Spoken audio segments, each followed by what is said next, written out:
Hey, everyone. I never thought I'd be the type to spill my guts on the internet, but here I am.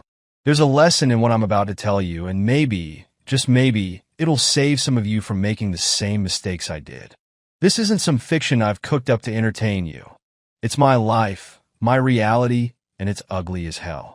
But if sharing it keeps even one person from being as blind and clueless as I was, it's worth it. Let's start with the greeting, though. Hi. I'm the guy who got his life turned upside down because of a stupid joke. Yeah, you heard that right. A fucking joke revealed that my wife, the woman I thought I'd spend the rest of my life with, was screwing around behind my back.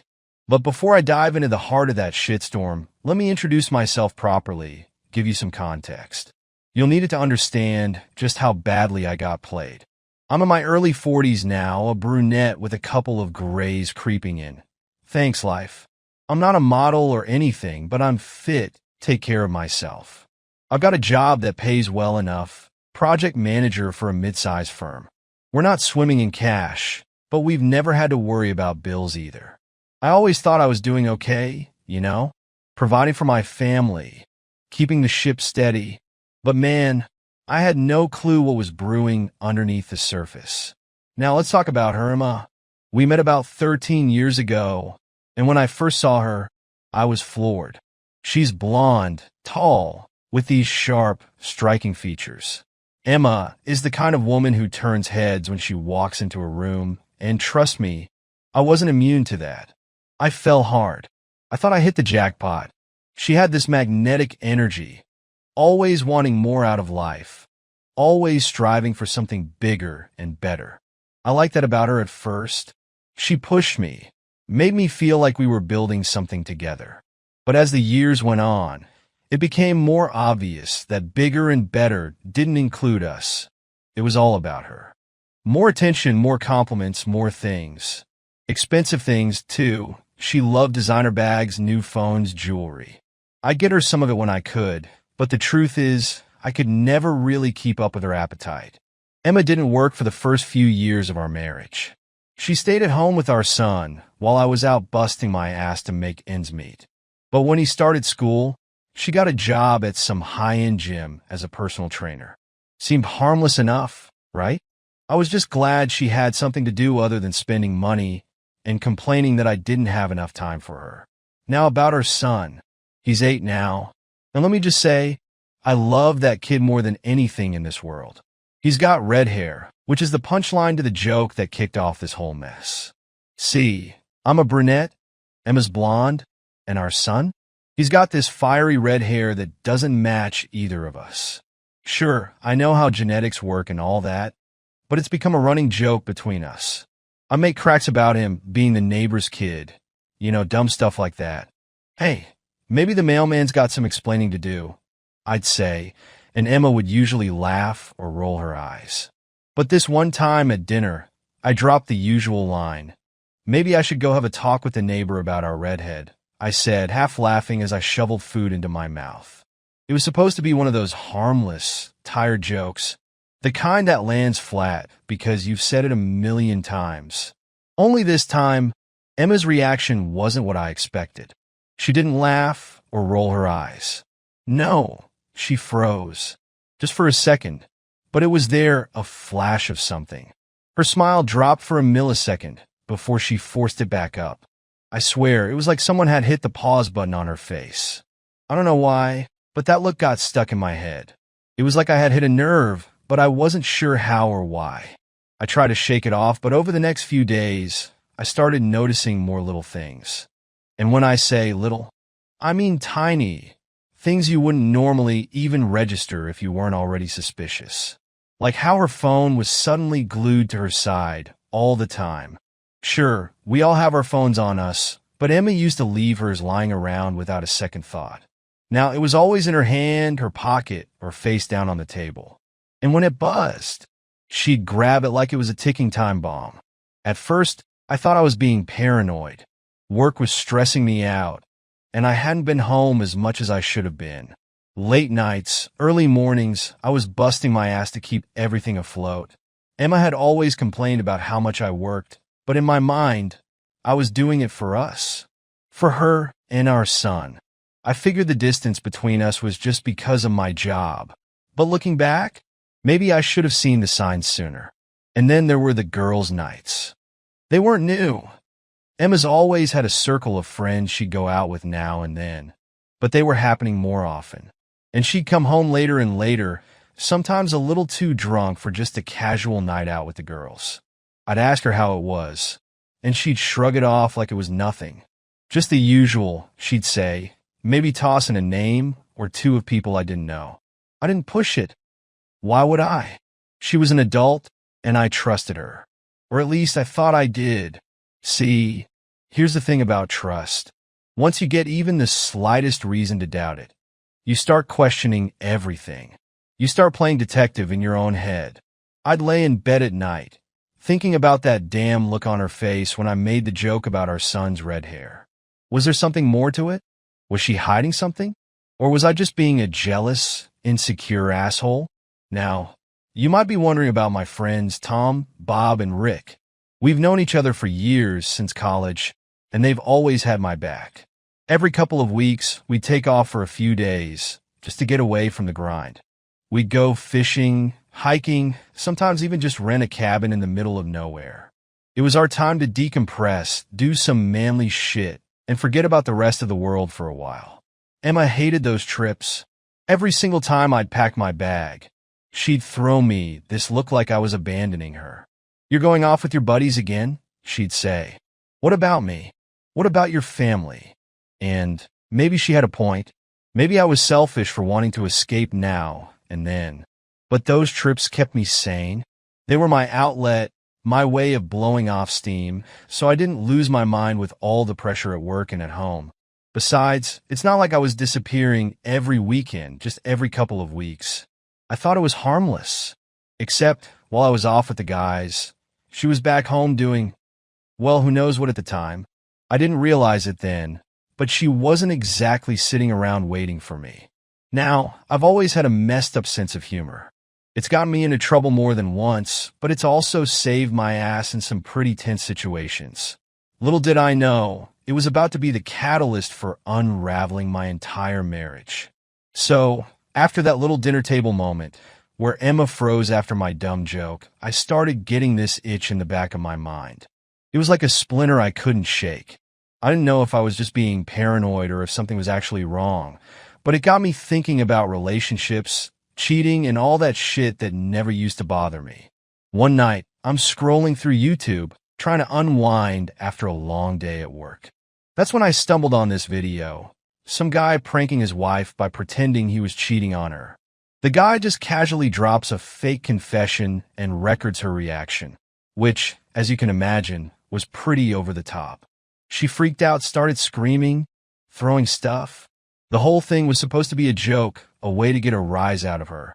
And by the end, they're both laughing it off. For some reason, I couldn't stop watching it. It was dumb, but it stuck with me. Now, here's where my own brand of stupid comes in. I started thinking, what if I did the same thing with Emma? She's always been jealous, not of my friends, but of this imaginary harem of women she thinks I'm hooking up with whenever I'm out with the guys. I mean, every time I come back from one of those trips with Tom, Bob, and Rick, she'd start up with the same accusations. Where'd you really go? Who were you really with? It was exhausting, to be honest. I'd try to reassure her, tell her it was just the guys, but she never seemed to believe me. The thing is, I never gave her a reason to be suspicious. I've never been the cheating type, but she was convinced that every time I wasn't glued to her side, I was off climbing into bed with some random woman.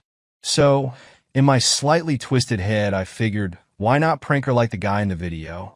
Let her feel what it's like when the shoe's on the other foot. I had no idea what I was getting myself into. One night, after a few drinks at the bar with Tom and Bob, I came home feeling a little tipsy, but still in control. Emma was already in her usual mood, throwing passive-aggressive comments about how I was probably out with other women again. Normally, I just brush it off or argue with her, but this time, with the booze buzzing in my veins and that stupid YouTube video fresh in my mind, I decided to go through with it. I was going to pull off the best fake confession she'd ever heard. I quietly set my phone up on the counter, making sure it was angled just right so it could catch everything, then turned to her, pretending to be all serious. I put on my best guilty face, like I was carrying the weight of the world on my shoulders. I had to sell it, make it believable. Emma, I said, sighing dramatically, I need to tell you something. I've been cheating on you. I'll be honest, I was pretty damn proud of myself. I sounded convincing, like a real actor pulling off some Oscar-worthy performance. I thought she'd freak out, maybe throw some dishes or start screaming like the wife in the video. But no, she didn't do any of that. She just stood there, staring at me with this look I couldn't quite place. I remember thinking, what the hell is going on? Then she hit me with it. Well, she said, folding her arms, I've been cheating on you too. At first I laughed. I mean, come on. We were in the middle of a prank, right? So I figured she was playing along, trying to one-up me. I even made some snide comment like, oh yeah? With who? Bob? Tom? The words came out of my mouth as a joke, but her expression didn't change. She just looked at me, dead serious. Yes, she said. With both of them. That's when the room started spinning, and it wasn't just the alcohol. My laugh died in my throat. Wait, what? I asked, feeling like I just stepped into a nightmare. You're not serious, are you? She didn't even blink. I'm serious. I've been fucking both of them. For a moment, I thought I was still drunk, that maybe I misheard her. But no, the cold, hard truth was sinking in. I didn't know what to say, what to do. My heart was pounding in my chest. My head felt like it was going to explode. I just sat there, staring at her, waiting for her to say it was all a joke, that she was messing with me, just like I'd been trying to mess with her. But the punchline never came. I don't remember much after that. The conversation blurred into shouting, accusations, and more words that I'll probably never fully recall. The only thing I do remember is stumbling out of the house at some point, sitting on the doorstep, clutching my head in my hands, feeling like my entire world had just collapsed. Because it had. That stupid prank, that little game I thought would be funny, had backfired in the worst way possible. It wasn't a joke anymore. This was my life, and everything I thought I knew about it was crumbling around me. Filing for divorce was the easy part. It was cold, clinical, and I'll admit, satisfying in a way, knowing I'd finally cut the cord with Emma. But after the paperwork was submitted, the questions started gnawing at me. It wasn't enough to just walk away. I needed something more, closure, maybe, or some twisted sense of justice. And I knew exactly where to start, Tom. Emma's betrayal hurt, no question. But Tom? That was a different kind of pain. We've been friends for over a decade, ever since college. He wasn't just some guy I hung out with. He was someone I trusted. Someone who'd been there for the big moments in my life. My wedding, the birth of my son, the times I thought we were solid. And now, I knew he'd been screwing my wife behind my back. The more I thought about it, the more it consumed me. I couldn't just let it go. I wasn't the kind of guy who'd sit back and take it. I wanted retribution, plain and simple.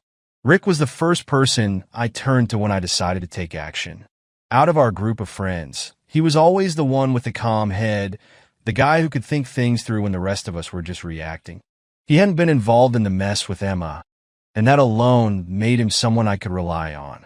After a long night of drinking and venting, I told Rick everything about Emma, Tom, Bob, the prank gone wrong, all of it. Rick was furious on my behalf. He didn't try to talk me out of it when I told him I needed to get even with Tom. Instead, he asked, "What do you want to do?" That's when the plan started to take shape. Tom had a lot to lose, more than just his friendship with me. He had a good job, a wife, and 2 kids. That's right, he had a family too.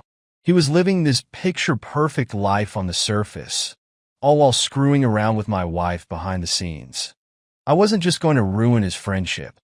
I was going to destroy the image he'd built, the one he pretended was so wholesome and solid. I was going to show him what betrayal really felt like.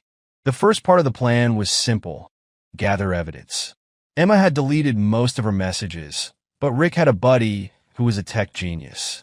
He managed to recover some of the deleted texts from her phone.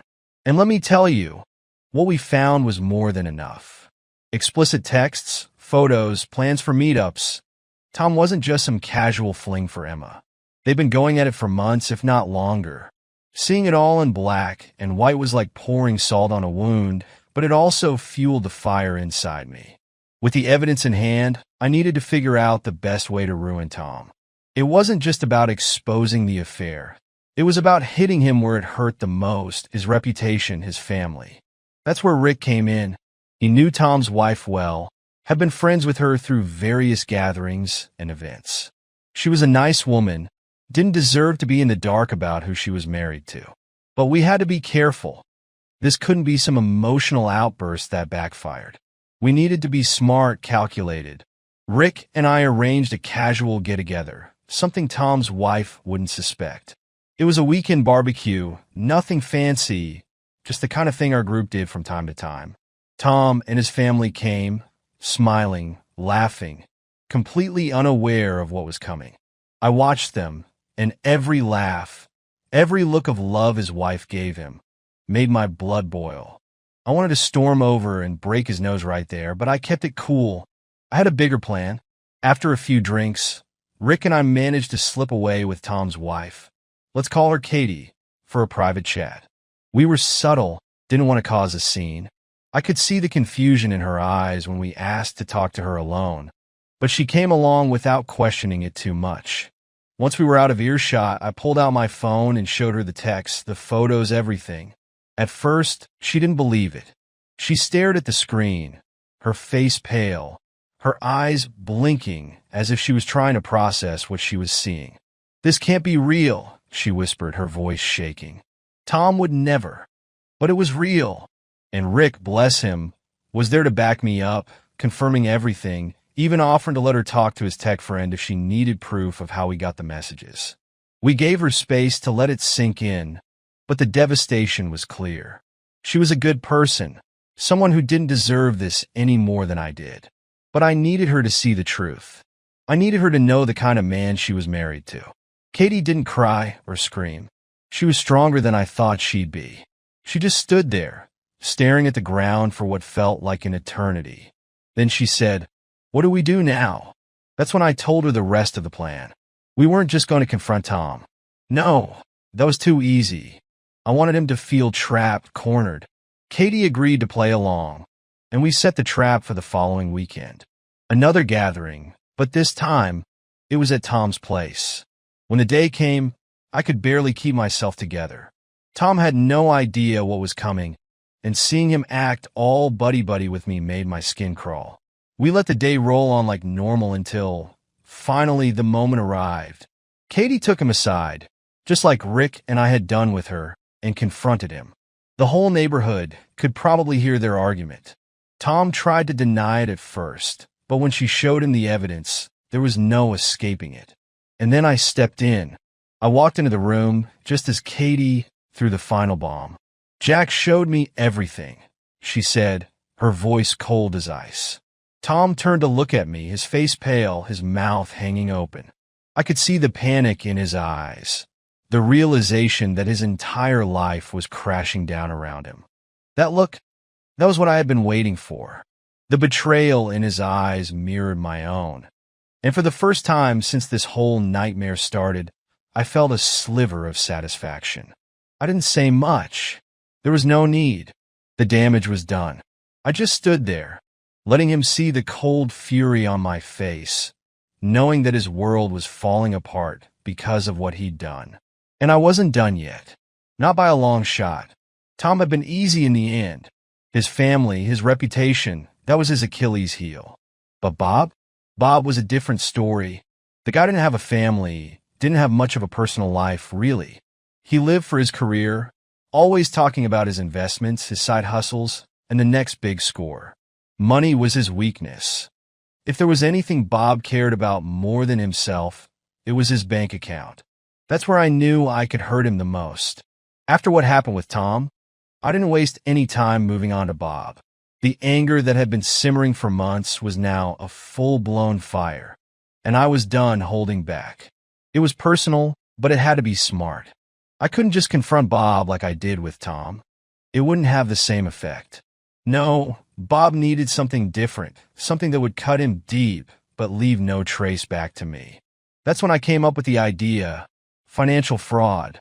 Bob had always been boastful about his latest investments, always showing off the new ways he was making money, whether it was stocks, crypto, or some shady real estate deals. He loved feeling like the smartest guy in the room, like he was always one step ahead. But here's the thing: people like Bob get cocky. They think they're untouchable, that nobody can outsmart them.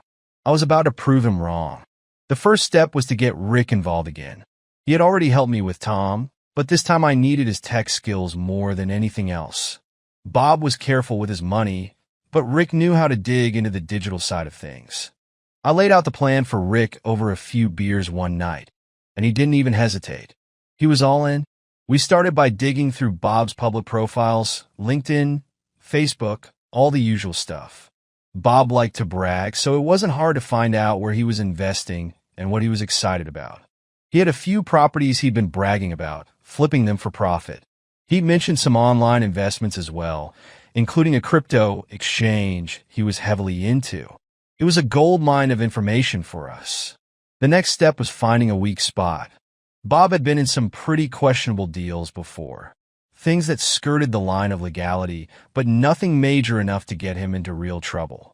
I figured if we could create something that looked legit enough, we could lure him in, and once he was in, he'd do most of the damage to himself. With Rick's help, we created a fake investment opportunity. We set up a slick-looking website for a fictional startup, one that promised big returns for early investors. It was the kind of thing Bob would jump at. New tech, high potential, lots of hype. We even populated the site with fake testimonials, links to dummy profiles on financial websites, and enough buzzwords to make it look legit. Then came the bake.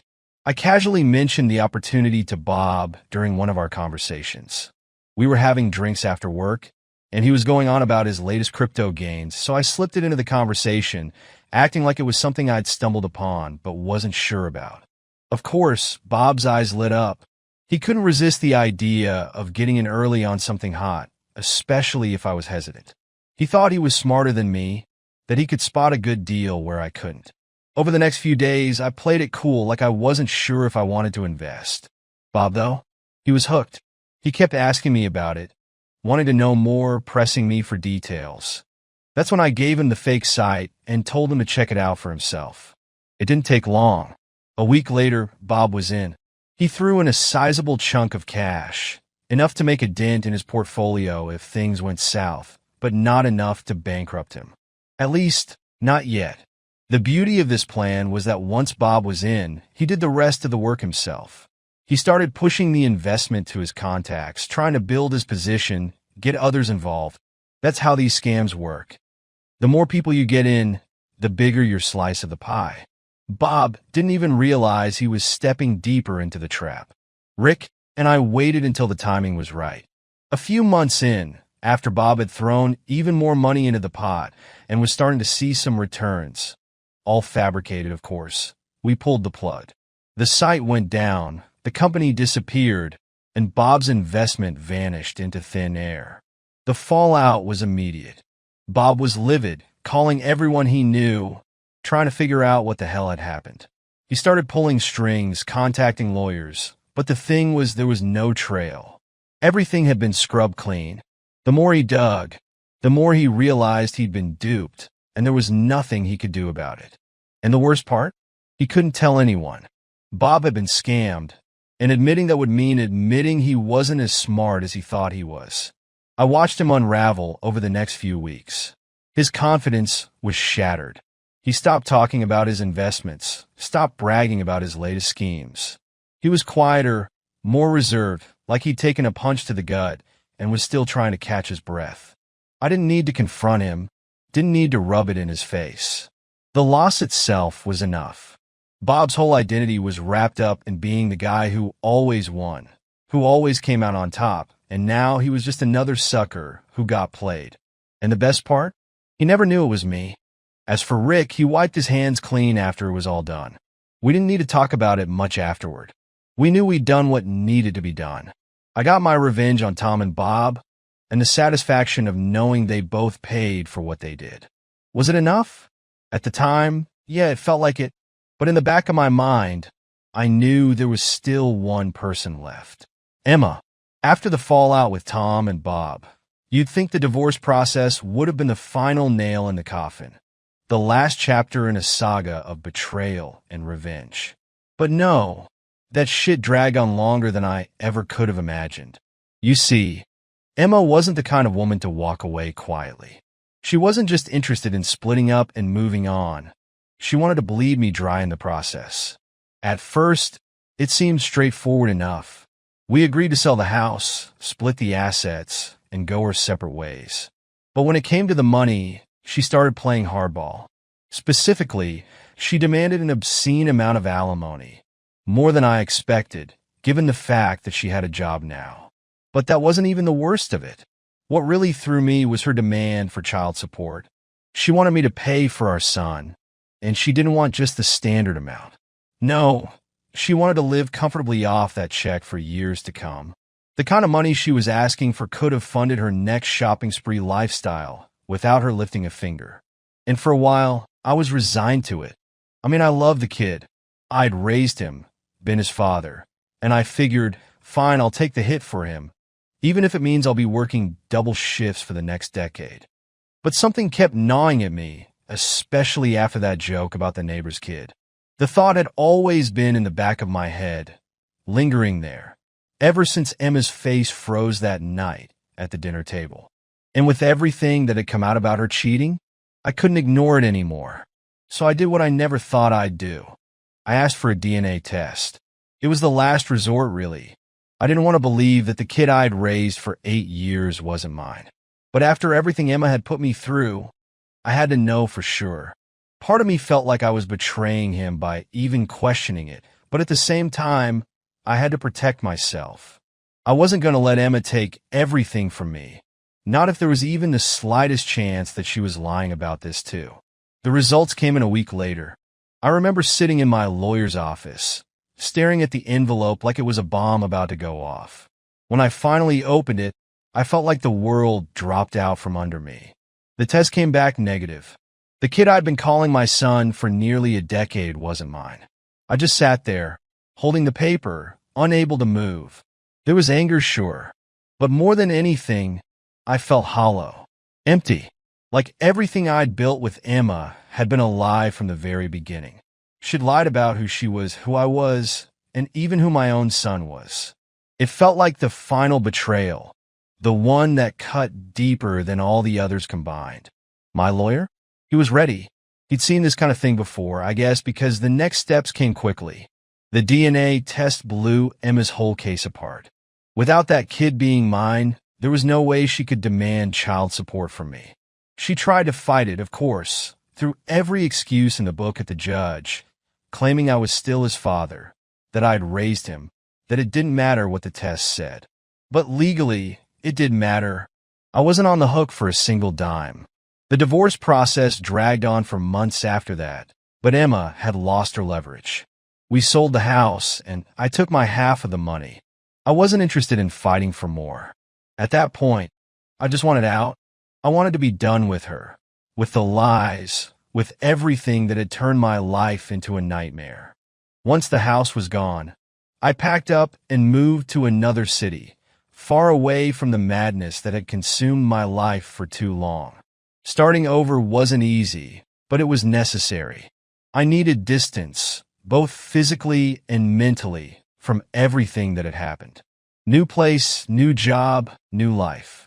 The memories of Emma, of the kid who wasn't mine, of the betrayals, they stayed with me, but I was determined not to let them define me anymore.